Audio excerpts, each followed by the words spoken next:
السلام علیکم۔ سوہانجنا کا نام تو سنا ہوگا۔ جی ہاں، سوہانجنا کے بے شمار فوائد۔ دل کا عارضہ ہو یا ذیابیطس کریں، سوہانجنا کا استعمال حکیم عبدالغفور آغا کے بتائے ہوئے نسخے سے۔ جی ہاں، آج کل دل کے امراض اور ذیابیطس سے بچے بھی محفوظ نہیں ہیں۔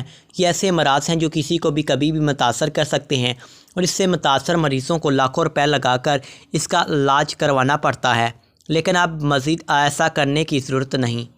جی ہاں، کیونکہ حکیم عبدالغفور آغا لائے ہیں آپ کے لیے ایک ایسا گھریلو اور آزمودہ نسخہ جو کر دے گا ان تمام بیماریوں کا جڑ سے خاتمہ، صرف سوہانجنا سے۔ جی ہاں، سوہانجنا کے فوائد۔ سوہانجنا سے امراض قلب اور ذیابیطس کا علاج۔ ہرے دھنیا کی 10 ڈنڈیاں پتیوں سمیت لے لیں۔ پودینے کی 10 ڈنڈیاں پتیوں سمیت لیں۔ اب 1 عدد ہری مرچ لے کر اس کے بیج نکال دیں۔ دیسی لہسن کے 4 جوئے لیں، پھر اس میں 10 گرام مورنگا یعنی سوہانجنا کے پتے استعمال کریں۔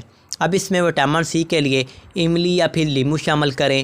اب ان تمام اجزاء کو باریک پیس کر چٹنی بنا لیں اور اسے دوپہر اور شام استعمال کر لیں۔